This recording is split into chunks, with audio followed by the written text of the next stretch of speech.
Hey, what's going on, guys? You guys have been asking me a lot about yoga and swimming and how we can improve performance and how and why we do it and what the benefits are in terms of swimming performance. A few days ago, had the honor of talking to Jeff Grace. He's the founder of Swimming Specific Yoga. We had a great talk about how yoga influences swimming and how swimmers can do certain things a little bit better in terms of avoiding injuries and moving better with more mindfulness practice. My name is Deniz. I'm a performance coach and I'm a sports scientist, and together with Jeff, we had a wonderful chat. Guys, with further ado, I'm leaving it over to Jeff. I was an age group swimmer, transitioned into coaching at the age of 16. Coaching has been my life for the last 28 years. I've worked at every level, with learn to swim athletes to assisting with Olympic gold medalists and world record holders to coaching master swimmers and triathletes. Then about 8 years ago, I became a yoga teacher and a yoga therapist. Since that time, I've been developing swimming specific yoga practices so that we can help enhance both swimmers' performance and their wellness. I've worked with several age group teams up here. I've worked with a couple of US teams virtually. And then I also work with the National Training Center out here at the University of British Columbia in Vancouver, and also with some masters and triathletes. And what you quickly missed was that when you were young, we had a shoulder injury.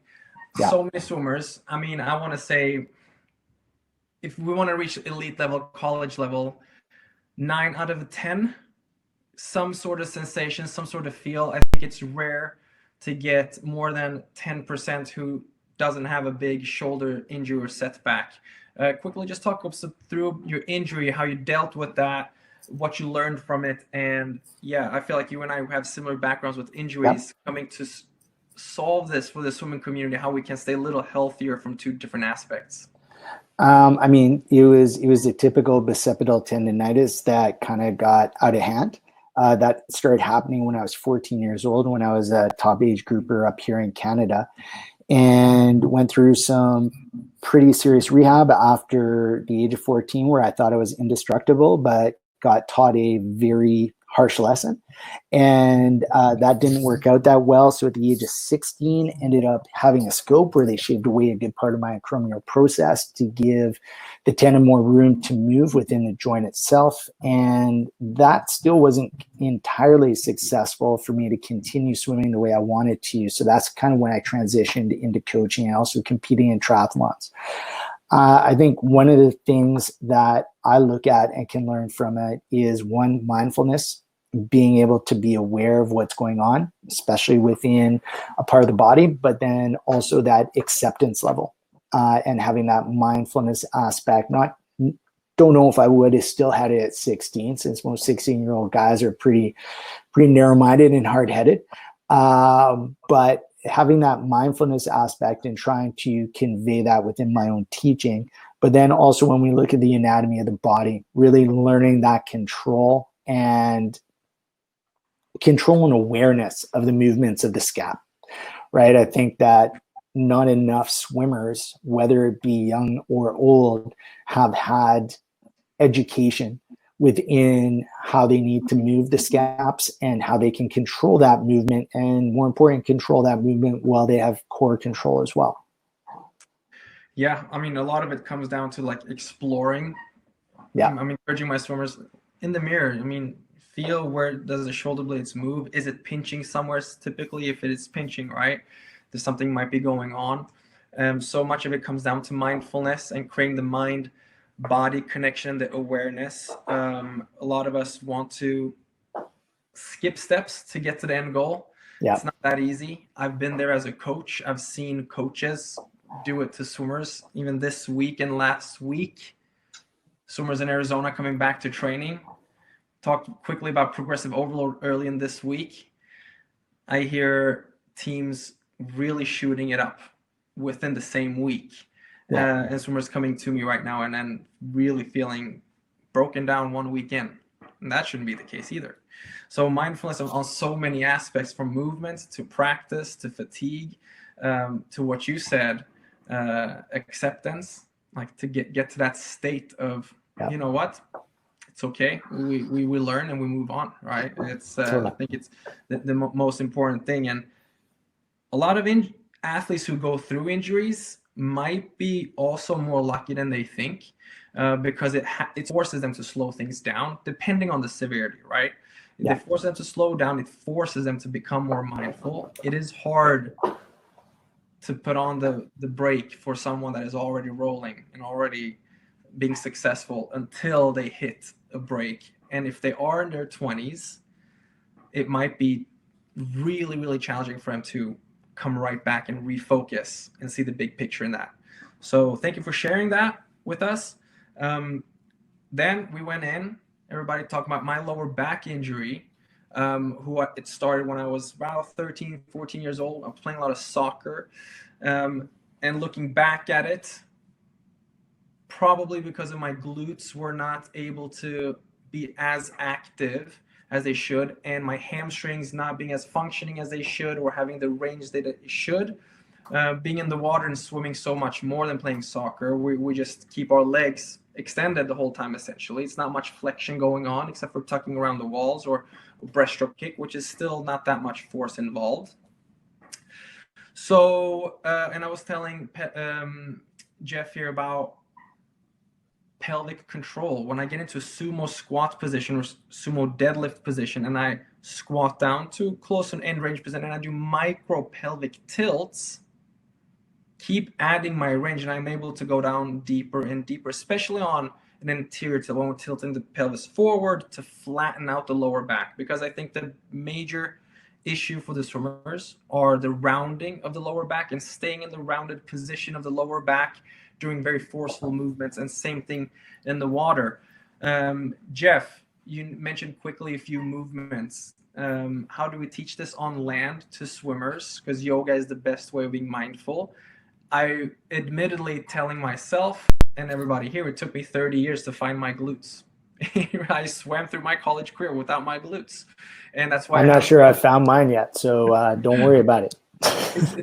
But I think that little pelvic tilt in a deep squat position and then staying there and allowing the glutes to fire and finding the abs and the glutes to tilt the pelvis and being patient in that position is getting them to fire more.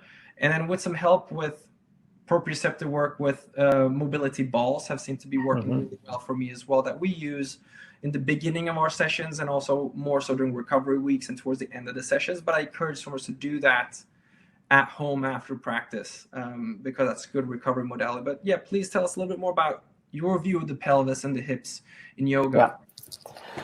I think that the greatest point comes down to what you're talking about is with that awareness. And then, I talk about with developing that awareness and then developing the control.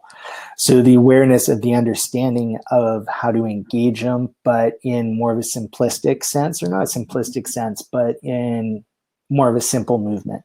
So, the two that I like to really do, and it kind of progresses to where I think it's more and more swimming specific, is starting on the back in kind of a bridge prep position, having the hands on either side of the pelvis and just rocking the pelvis. So feeling like you're dragging the tailbone towards your shoulders, that creates that overarching in the back, and then feeling like the back is coming right down to the ground. So you've got that movement of the pelvis itself while you're on your back, which I think is a very controlled position. You can then find that neutral position, come up into a back bridge where you can play with different aspects to really learn how to control the glutes. One thing that I'm really playing with lately is actually two aspects where you don't actually move your feet, but you feel like you're pressing your toes towards the bottom of the mat. Lifting the hips at the same time, feeling what happens to the glute engagement there, and then feeling the opposite of drawing the heels in towards the seat and noticing what happens to engagement there. I mean, to give away a secret there, you're going to feel your hamstrings a lot more, right? But then also rotating. So feel like you're rotating the heels towards each other, feel like you're rotating the heels away from each other. What happens to the activation of the glutes there? So you're experimenting to figure that out for yourself individually as well. Then you go from your typical back bridge to creating instability by doing a one-legged back bridge to be able to really then try to create more control. You then take that onto hands and knees. And this is where we can look at something that's more applicable in swimming, or a more applicable shape to swimming. So you start off in your tabletop on hands and knees, going through cat-cow, where you have more focus on the pelvis, even more than you do on the spine, because too often people have that focus on the spine, leave out the pelvis. And if you leave out the pelvis, you're leaving out a big part of the spine. So going through cat-cow, finding a neutral position once again, and then going into a shape that has a lot of different names, often called bird dog. I've been taught it's called sunbird. Basically, all I do is describe how to do it, which is, bringing the one leg up and back, the opposite arm up and forward. So you're in a position that you're going to be in freestyle, or if you flip yourself over, you're going to be in backstroke. So you've got to have that cross-body connection to it. You've created the control through the pelvis, the activation and awareness through the spine, and then you revisit that now that you're in that position where you're challenging the cross-body and the balance. Yep, and that is going to get, ideally, our glutes firing, keeping our core more stiff to create the stiffness and the stability. And then if we're able to do that, add more force, add more load, and then we can start adding more power, because then the key is, how can we keep the pelvis locked with the glutes and the abs firing, while not just doing a deadlift, but from the ground, say doing a clean or a snatch. I mean, not to say that those are the best examples for swimmers, but we know that certain college programs are requiring that, and a lot of swimmers are liking doing those movements. So to stay healthy, it starts from that level, like being able to lock the pelvis in, because if we say we're moving up and down in a vertical position, and the pelvis is under a lot of force on vertical tension, and it shifts. And I'm no physical therapist, but I know that the discs are really sensitive. And if we have a lot of load, 300 pounds, over 100 kilos, it can be bad, especially if we have imbalance on the glutes. Because I know that my left glute is firing much better than my right. So if it becomes more of an imbalance and you're standing up with a big shift, in which I did throughout a big part of my career, probably also added on to the injuries. But once we have this awareness and the control and the confidence of being able to do this, you should be able to control and do anything. Tell us when yoga is the most appropriate. When is yoga most beneficial for swimmers? It's all based on your goals, right? The thing is, as I'm sure, and love to hear your thoughts on when the strength and power training is the most applicable or most effective. I think it'd probably be coming close to the same answer. It's really when, or I should say, what your goals are, right? I mean, yoga can be extremely effective before you get in the water and warming yourself up on dry land, when you're creating active mobility, awareness, working with the breath, and really moving through different sequences and getting the body warm in that way. Now, would you include something in the way of static stretching before? Absolutely not. But does every yoga practice have to include static stretching? Absolutely not. That's when you then bring it to the end of practice, when you want to be promoting more recovery. You can hold different poses for a little bit longer time, so you can then encourage the body to create some relaxation and release, which if you're doing especially more restorative poses, you can do the same mentally. So, and also, I've used in the middle of practices. One time when I was working with the King Aquatic Club in Seattle, we did it in the middle of one of their circuits. And we used, once again, some of that active mobility, but then also body awareness, using some aspects of balance and getting them to engage different areas that they might not be engaging when they're in the water, right? I talked to the coaches. They, talked about where the mobility was lacking through the thoracic spine at different points, and then talking about some of the engagement in the core and the glutes not being at the ideal optimal level. So then during this circuit, that's what we looked at. We looked at opening the thoracic spine. We looked at creating that engagement, got back in the water. Can they apply it? Right. And then when you look at it on a separate session, you can do Lots of things. Right. So really, it's a very flexible and adaptable modality. I know that that's probably not necessarily what people want to hear when you look at, I know a lot of people would love to hear a recipe of this is what you should do, A, B, and C. But when it comes down to it, if you're training properly, you're creating a periodization that's going to work most effectively for you. And the periodization that's going to work most effectively for you is not necessarily going to be the same periodization that's going to work effectively for me. And when you look at the modalities that we're talking about, these modalities are, for lack of a better word, add-ons, because the core preparation, the core training plan is all based around what you're doing in the water, because what you're doing in the water is the most important part of your training. What we're doing out of the water is really giving you tools that you're going to be able to train and perform better in the water.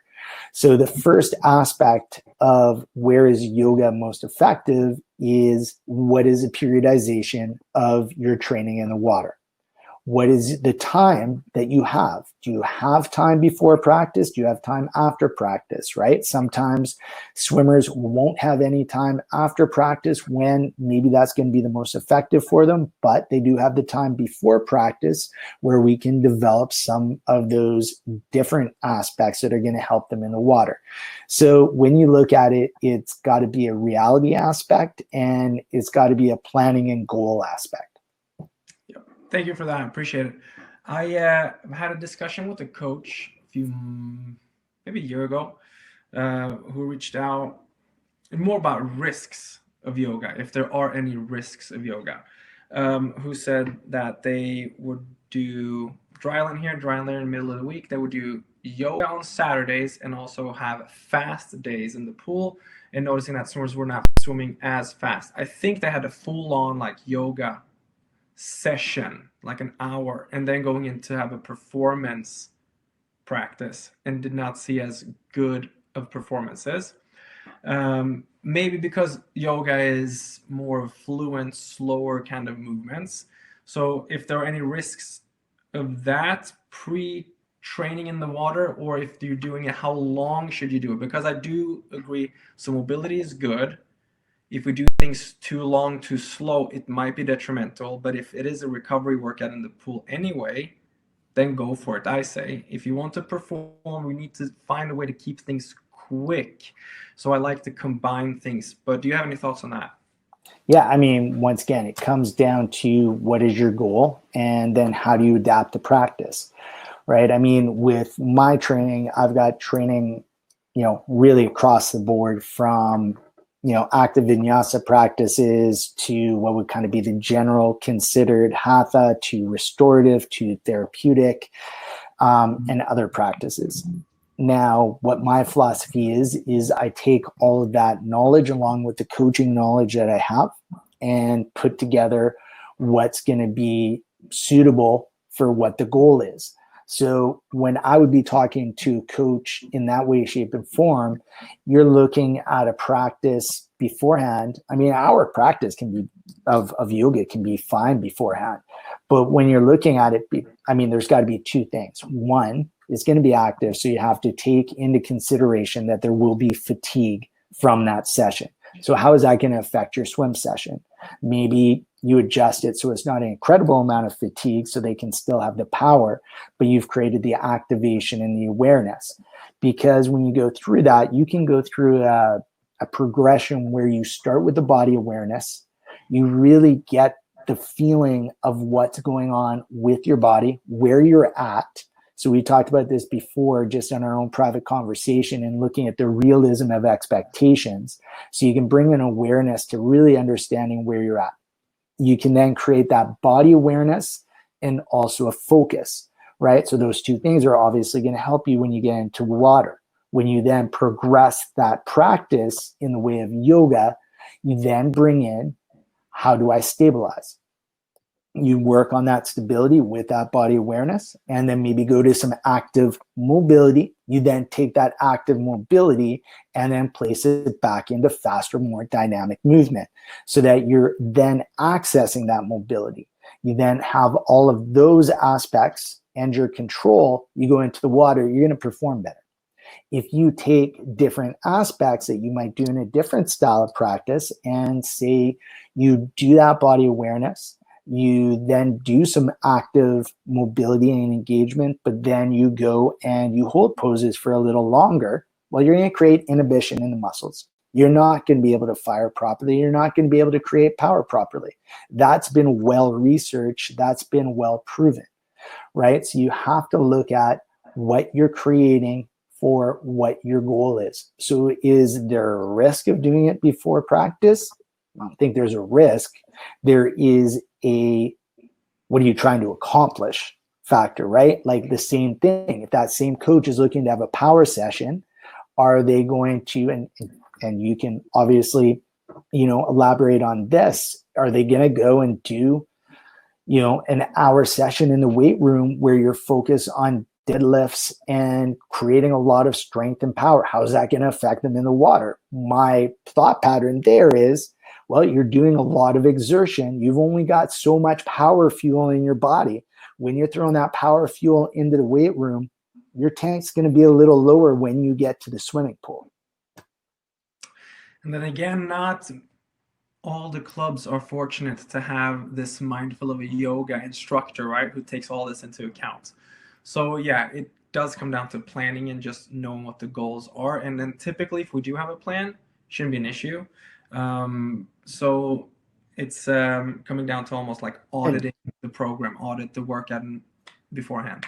And that's, and you know what, one of the things that I would and do stress when I talk to coaches, if you are using someone outside of, and this is one of the reasons why I've created the online platform, right, is because, I mean, you've heard what kind of thought that I put into the creation of what I do, and really focused on what you then want to see in the water. But if you're working with someone, say in person, you're working with someone that doesn't have the greatest knowledge or experience of what's going on in the water, you need to have that communication, right? Even though I do have that experience, that knowledge of what's going on, I still make sure that I'm in active communication on a regular basis with the coaches whose swimmers I'm working with, because I need to know what they want, right? I can't go in there and just, oh, hey, this is what I feel like doing today. It's got to be, where are you at? What are you seeing? Are you in a hard cycle and these guys are beat up, so we're not going to beat them up, right? Are they in a position where you want their dry land strength to really be hit, right? Like we're all hammer the core. Those are different aspects and they have to be communicated. You have to have your clear knowledge and clear path as a coach of what your goals are. You then, I believe, and this was a little pet peeve of mine when I was a coach, I tended not to hand off my dry land a lot, because for the most part, I found a lot of people doing dry land were not very communicative or open to understanding what's going on in the water. So when we look at someone who's doing more of the power element and strength element, and you've got someone like yourself who's very knowledgeable about what's going on in the water and can make sure the two correspond and cooperate, my vocabulary is kind of going out, but that the two mesh together, well, then you've got someone you want to work with. But I'm sure you're the same. You have the communication, you have that background and understanding to create a program that through the communication of what the goals are, you can then enhance the swimmer's abilities. Do my best with the coaches that want to communicate. Do my best with the coaches that want to, but communication is key. Otherwise, it's a guessing game. If I don't know, I ask the swimmers, how does your week look like? What should we actually put in here? Because I have an idea of what we should accomplish.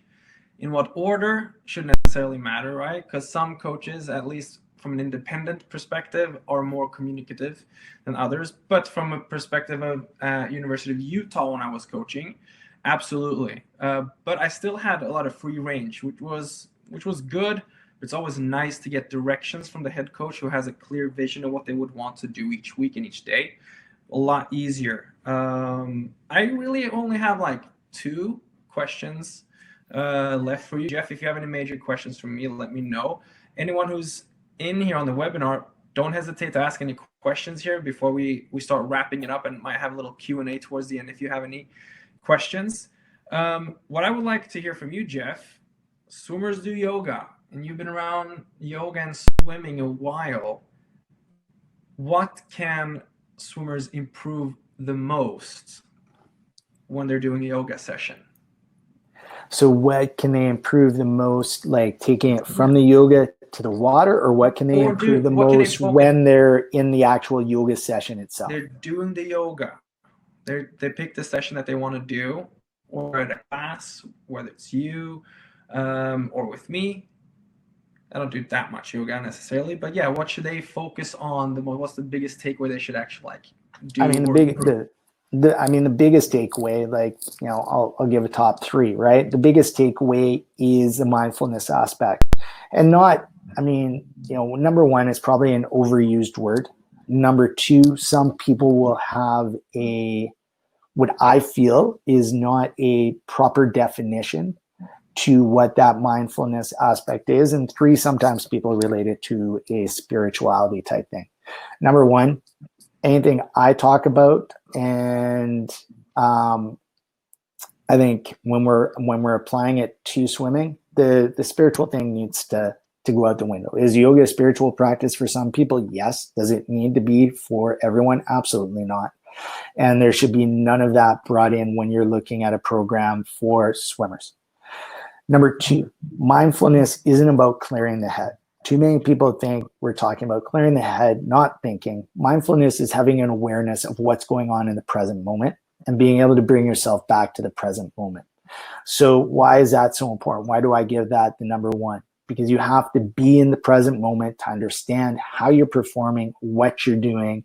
And then when we look at it even further, that's what enables yourself to get into that area that's the quote unquote zone.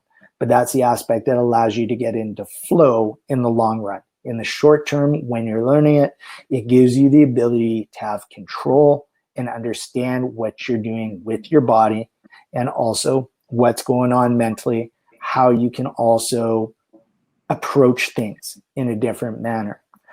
Number two, if we're looking at an aspect of mobility, understanding what you have to stabilize and what you have to move, right? So when we're looking at, say, a typical thing that, and you probably use this, and once again, please feel free to correct if I'm making a wrong assumption, but something that, and there's variations of this, and I never remember what certain people call it, but where you're in a lunging position, say you've got your left foot back, you have your left hand down, you take the right arm, you move through that movement in the mid spine of the thoracic spine by bringing the arm up and out to the side, right? Bringing the shoulder up and back and finding that movement through the thoracic spine, coming back down.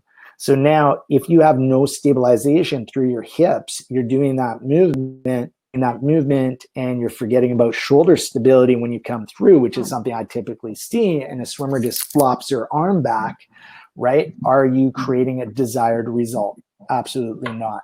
So there's got to be first that awareness key and then that understanding key. The last thing I would say is really understanding responses in the body. So I guess, we come back to the mindfulness aspect, but this is more applicable in the sense of understanding what stimulus is happening and then what that's creating in the body. And when we look at more recovery orientated aspects, that's something on learning how to shut down and learning how to engage parasympathetic nervous system, which most of us aren't very good at, right? Especially if we're type A personalities, which many elite athletes are, and we got ourselves going and continually going. So having that awareness, understanding how the body responds to different stimuli is going to allow recovery, which we all know is going to then have the performance enhanced in the water. I love it, man. Super good. Very close in line with what I got, because I say we got to be mindful. Yoga helps with that.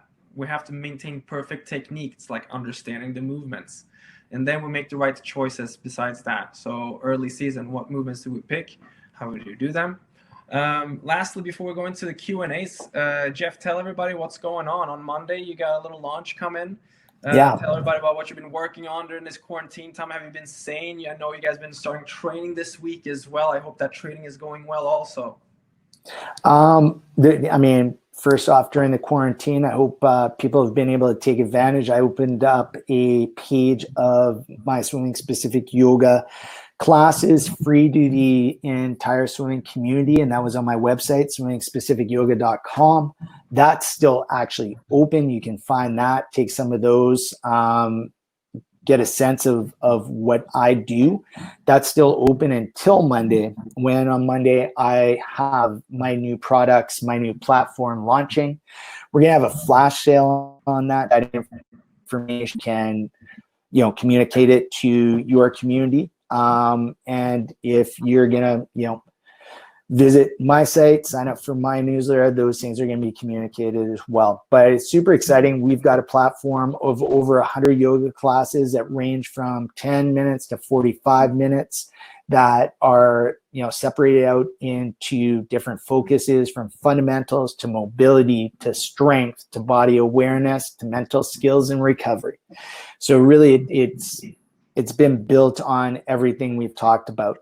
So throughout the quarantine, not only opening that up for the swimming community, I've also been building this platform, as well as populating my YouTube channel. So also check that out, which is Swimming Specific Yoga on YouTube. And for the coaching end, we have just we're lucky. A lot of pools around here aren't going to be opening for a while. We've been able to do some skills work with our team, which is at a country club. So that's been fun and it's been going well. I'll shut up now because I see that Francisco has a question or two. Francisco is awesome. I like this guy. Yeah, just quickly looking at recovery. We talked about asking for sprinters mostly, sprinters versus distance. Yeah. Is there a difference between them, and also how we can make the most use out of it for a sprinter? And he touched on the question before or after swimming, if there's a difference. We touched on it a little bit, but I'll let you answer that, Jeff. Yeah. I think first off, you got to look at where people are distance and sprinting, what the needs are, right? One thing that tends to be, I'm going to go to the distance first, but Francisco, I'm also going to assume you're a sprinter because you have a couple of sprinter questions, but I'll address the distance first so that I can then get more into the sprinting. When you look at a distance swimmer, a lot of aspects, there may be more instability because the strength training aspect may not take as much of a priority, right? So there's two aspects there. One is creating that body awareness and stability so that we're really taking care of what some of those vulnerabilities might be. Something I've seen in a lot of distance swimmers is actually hypermobility, because they haven't worked on that stability aspect. So bringing that body awareness and stability aspect into their yoga sessions would probably be one of the most important things. But once again, that's an individual aspect. Then when you look at for distance swimmers as well, and this is going to go to the sprinters too, though, is that recovery aspect. Obviously, the recovery is going to be important for both. I think that now I'm going to go to a sprinter. When you look at what you're doing in the water, in the power aspect, you need effective and efficient recovery, and you need to actually have, at least I believe, you need to actually have modalities focused on your recovery, right? Or else you're not going to be able to apply the power that you need to apply, and you're not going to be able to do the intensity that you need to have in the water to truly be a great sprinter, unless in between those sessions you have really addressed your recovery. So I don't think that you can just leave that to chance that maybe I'm recovering okay, right? You want to have an actual modality to help you with that. And so I think that possibly, once again, individual, but possibly the greatest effect that can have for a sprinter, because when you look at it, most programs for sprinters are going to take their strength and conditioning as one of the biggest priority.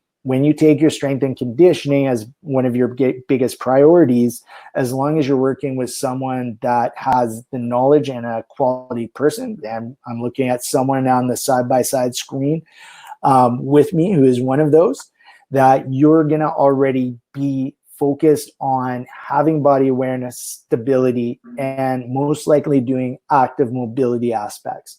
Does that mean you can't benefit from it to enhance all of those aspects?